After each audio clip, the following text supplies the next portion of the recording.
Welcome back to Sahara TV. My name is Rudolph Okonkwo. Today in Ghana, there is a make-up election going on for places where there were problems yesterday during the presidential and parliamentary elections that happened in Ghana. And as we speak, this election is going on and people all over the world are watching to see how Ghana does what Ghana has been doing well for some years now. Now, we have with us here at Sahara TV, George Ayittey, Professor of Economics at American University in Washington, D.C. He's also the founder and the president of Free Africa Foundation in Washington, D.C. Professor Ayittey, welcome to Sahara TV. Well, thank you for having me. Let me start by asking you, what's the situation, the latest from Ghana? Well, so far, we have something like 223 constituencies, and only 55 of them have their results declared. And the incumbent, John Mahama, is leading in most of the 55. But, we can't base anything on just 55 out of 223 constituencies. So there is still some voting going on in some polling stations because of glitches with the biometric registration system. It's the first time Ghana has used such a system, so of course, they are bound to be what you call teething problems. So, but hopefully, the voting will be completed in all polling stations by today. Wow, okay. So this is the first time they're using the biometric. Why did they choose that? What was wrong with the old system? Well, the old system, could be, was susceptible to fraud. People could vote multiple times. And there were also people who were not Ghanaians who could cross the border and vote. And there were also children who could vote. But the biometric registration system cuts down on all that. As a matter of fact, there were a couple of people, there were a couple of polling stations, some people tried to vote twice, but the machine caught them. The biometric means that, you use your fingerprint or thumbprint. And once your thumbprint is in the system, and it only recognizes it once. Once you try to vote at one polling station and you go to another polling station to try and vote there, you'll be caught and arrested. And there have been several cases where people have been caught and arrested for trying to vote twice. So the biometric registration system is supposed to deter or cut down, reduce the number of fraudulent incidences. Yeah, there was a report that it was tested before this election and it worked very well. Do we know why it failed yesterday in some parts of the country? Oh, well, with machines, you can't predict them, there are some machines which could be faulty, and there are some machines which will operate. There were also some, lack of electricity in some places, there was a blackout, and people were suspecting that it was either deliberately caused. But generally, the machines sort of performed, quite well. And I would say that just about 10% of them didn't really function well. Okay, the world is watching Ghana. Everybody's interested in the outcome. And you were credited as one of the people who brought democratic change to Ghana. What are your expectations? Well, my expectations are that, Ghana maintains the credibility and also lives up to its name as, a model for democracy in Africa. And, we don't want any violence or we don't want any fraud because, look, the destruction of an African country always begins with a dispute over the electoral process. I mean, quite recently, look at Kenya, 2007, December 2007. There was a dispute, there was fraud in the Kenyan elections, December 2007, and that led to violence, and more than 1,200 people died, and over 500,000 people were rendered homeless. Okay? And look at Zimbabwe, March of 2008, a dispute over the electoral process. Okay, hundreds of people were killed. And also look at, Ivory Coast, our neighbor. Was an election there in November of 2011. Laurent Gbagbo was there. He apparently lost. He wouldn't, give up power. The whole country, the dispute led to a civil war and the destruction of the country. So we don't want, all along, we didn't want anything of that sort to happen in Ghana because too many things were at stake. Yeah. Also, Ghana just became an oil-producing country. And it's one reason why everybody is watching, and most people are watching to see if the stakes in this election is now higher than it was in the past. What do you think? Oh, yeah. I mean, the stakes were much, much higher in this year's elections because, of the discovery of oil. And but there's a lot of misconception about this, People tend to think that, the oil will sort of unleash a flow of, huge bonanza for everybody to chop. But civil society, one of the advantages that we have in Ghana, and which maybe countries like Angola or Nigeria do not have, is that we have the first, number one, we have a very, very vibrant civil society, NGOs, for example. Now, as a matter of fact, they have pushed very, very hard that a certain percentage of Ghana's oil revenue be placed in a heritage fund so that nobody can touch it, and save that for future generations, and also use that to develop the infrastructure of the country. And so that's a very, very good idea. As a matter of fact, they borrowed that from Norway, okay? And secondly, we have a sort of a fiercely independent and free media in Ghana. So, any politician who thinks that he can get away with anything, is simply, fooling himself. We've had, a spate of corruption scandals in Ghana. Obviously, the government, tries to sort of, conceal them, but, the private media simply expose them. One of those scandals when I was there in Ghana earlier this year was the Woyomi scandal, and I don't want to bore your, listeners with the Woyomi scandal, but it is sort of a scandal which involved a self-styled financier of the ruling party who sort of won a contract to build some stadiums. And the contract was cancelled, and he claimed that, there was a judgment debt which was owed to him. That debt was something like, that judgment debt was something like $31 million. He was paid that, but apparently it was discovered that he really had no contract with the government. So it was a huge scandal. So I understand that there are about 40 million registered voters that went to the poll yesterday. What is the percentage in terms of voter participation? Do you know? Is it higher than in most countries? Oh, no. I think Africans as a whole take elections very, very seriously.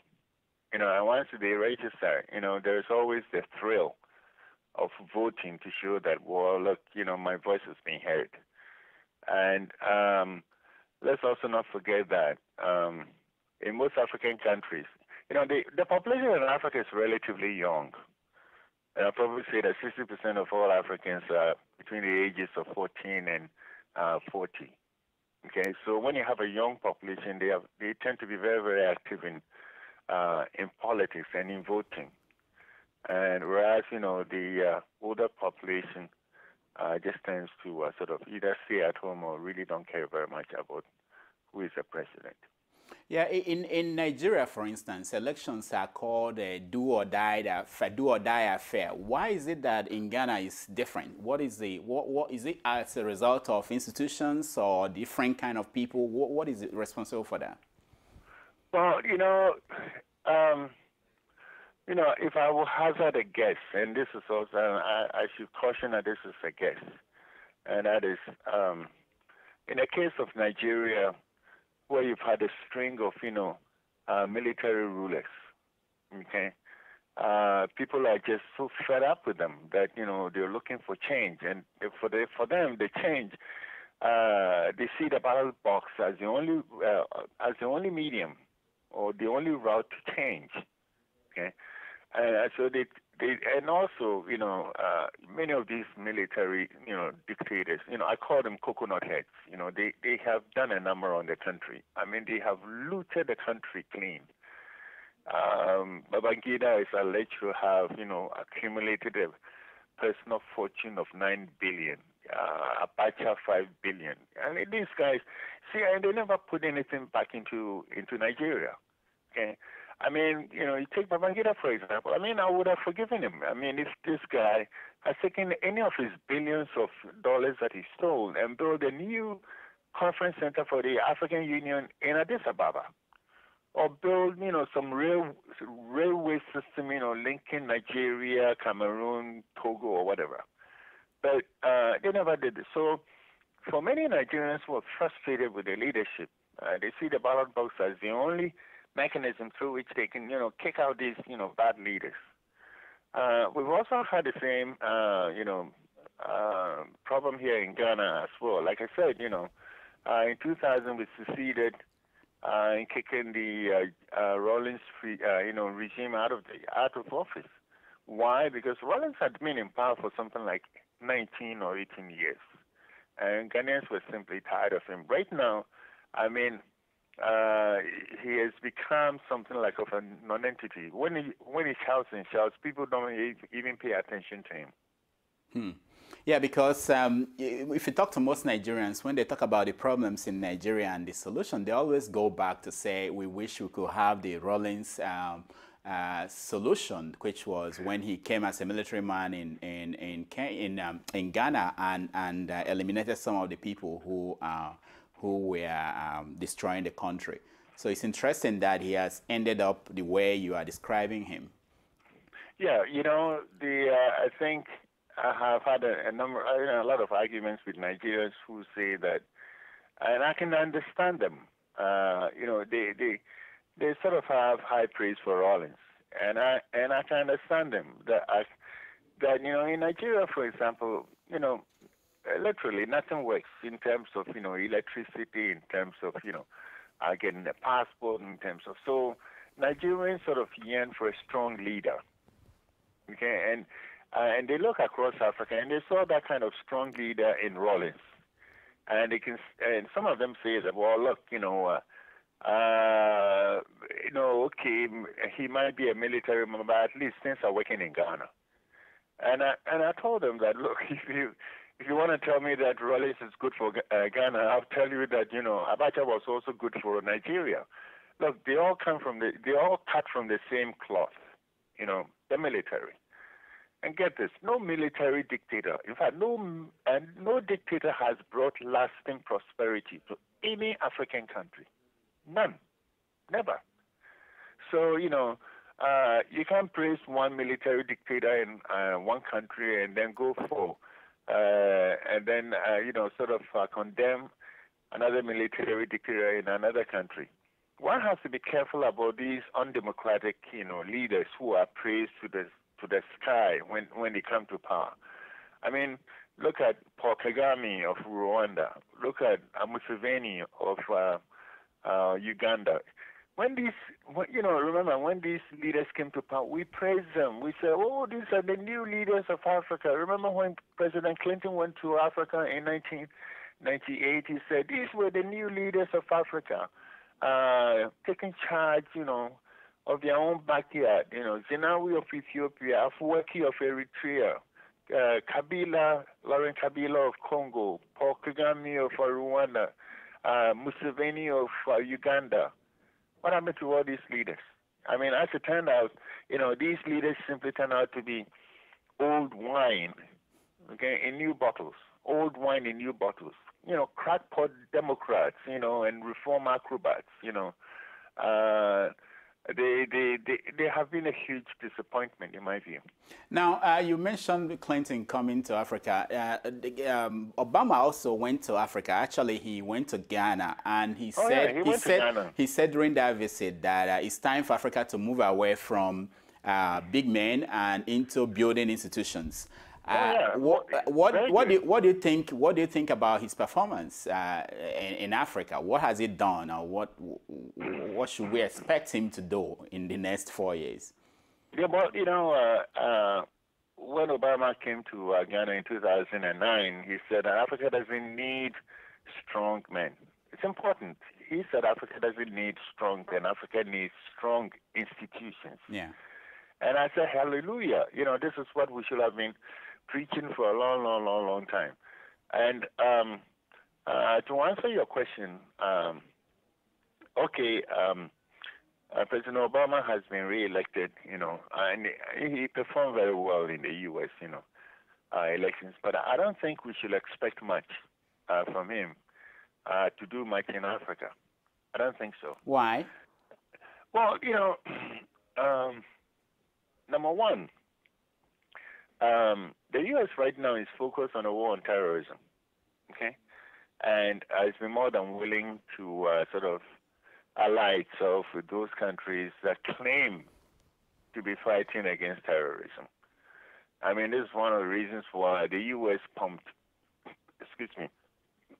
the U.S. pumped something like $3 billion, the West pumped something like $3 billion a year in foreign aid to Ethiopia because, the lead Zenawi claimed that he was fighting against terrorism in Somalia and et cetera, and even went to the extent of even describing journalists who criticized him as terrorists.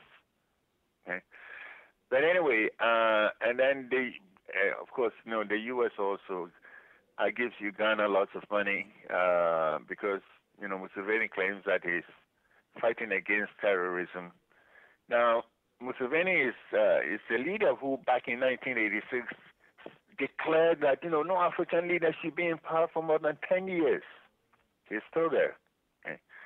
So, and I look at the Arab Spring. It caught the U.S. completely by surprise because, for a long, long time, the U.S. had invested much political capital in Hosni Mubarak of Egypt and also Ben Ali of Tunisia.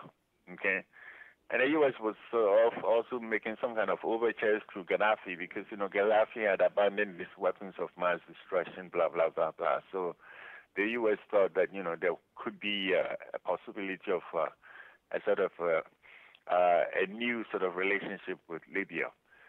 So when the Arab Spring, erupted, it caught the U.S. and the West completely by surprise. Okay?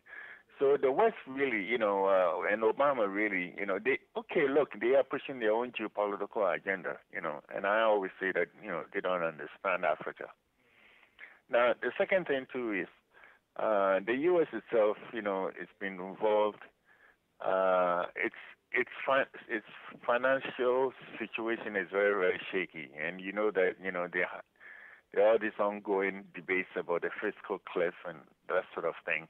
So the U.S. really doesn't have the resources, to send to Africa in terms of, foreign aid, assisting African countries in foreign aid. It might be able to give, humanitarian assistance, but I doubt whether the Obama administration can do very much in terms of giving Africa more foreign aid.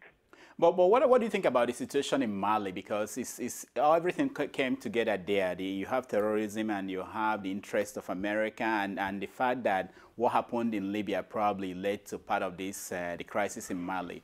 What do you think should happen there? Do you think the UN forces can help control the situation there? Well, either the ECOWAS forces or African Union forces should deal with that particular problem. Look.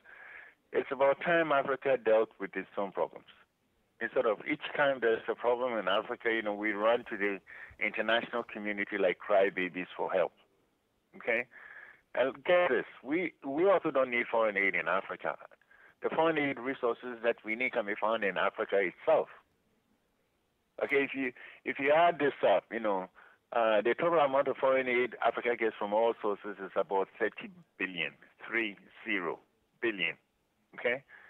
Now, the AU itself estimates that corruption alone costs Africa 148 billion.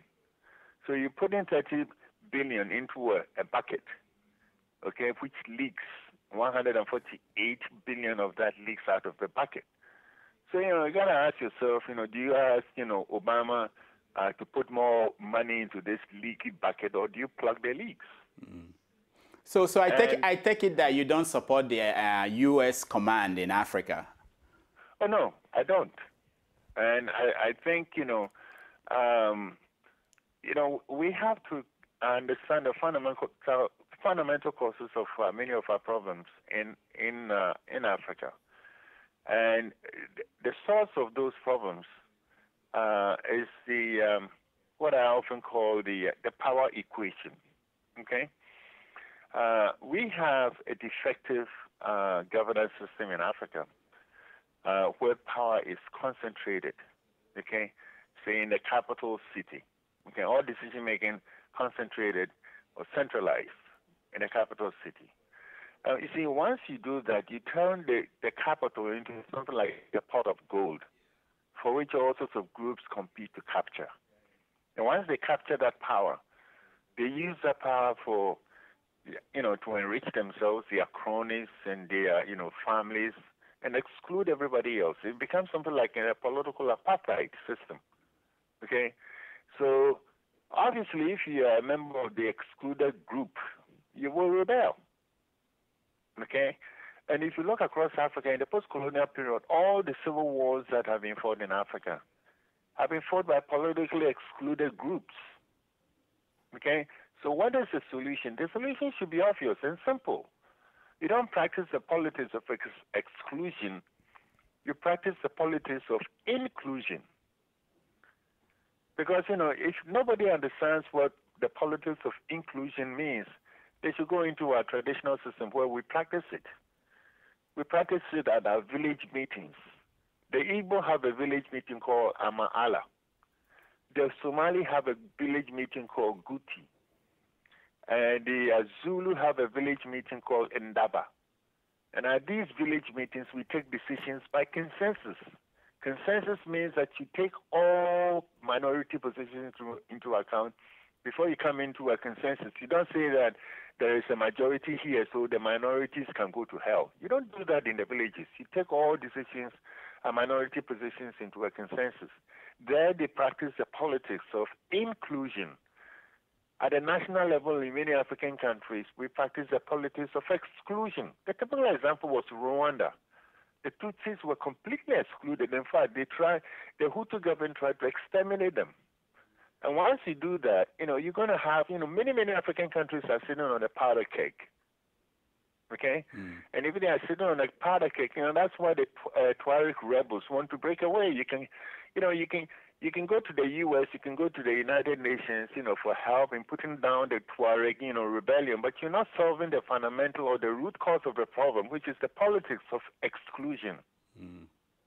Well, we are short of time. Let me ask you one last question. As an intellectual outside Africa, do you feel that your voice or your ideas are making any impact? And also, isn't it possible, or isn't it true that some leaders in Africa now are these so-called intellectuals and things have not changed?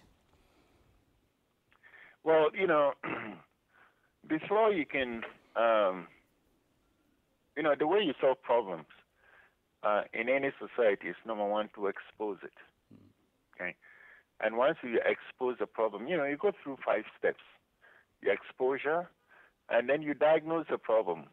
And once you diagnose it, you prescribe a solution. And after you prescribe a solution, you implement the solution. And then last stage is you monitor the solution to see whether the solution is working or not. Now, for the past 50 years in Africa, we have not been able to expose the problem. Who exposes the problem? The problem is exposed by the media, free radio, print media, and so forth. And this is where, intellectuals come in. The intellectuals can write, they can do the analysis, and then they can write about solutions and so forth and get it published. But we haven't been able to do that because right now, out of the 54 African countries, only 10 of them have a free media. Okay? So, in Ethiopia, if you write something critical of the government, you describe as a terrorist. So how do we move forward? In Eritrea is the North Korea of Africa. In Eritrea, almost all the private, journalists, they have fled the country because of persecution. So how do we solve our problems in Eritrea or Ethiopia, even Zimbabwe? Most of the private, newspapers have been shut down, even though they claim they have a government of national unity. So to me, if you want, it's not so much, what can intellectuals, what role can intellectuals play in solving Africa's problems? Look, there are many, many people in Nigeria or in Ghana who, as a matter of fact, have better ideas than those of us who are outside, Africa. Listen to them. And the other way you can listen to them is to permit them to go on television or to go on radio and say what they have on their minds. That, to me, the freedom of expression, the free media, to me, is the kind of, system and the route that we need to take to Africa. We Africans have to solve our own problems. Nobody is going to save Africa except ourselves. That's what we should be doing. If we have to save ourselves, then we have to listen to each other. Thank you so much, Professor George Ayittey. Thank you so much. Hopefully we'll get you back another time and do more of this analysis. We enjoy it so much. Thank you. Thank you. Bye-bye. All right. When we come back, we are going to continue our program, and we are going to give you some more of our guests, and we talk about Nigeria. We have a special roundtable today when we are going to talk to two accomplished Nigerian writers. So stay tuned. Thank you.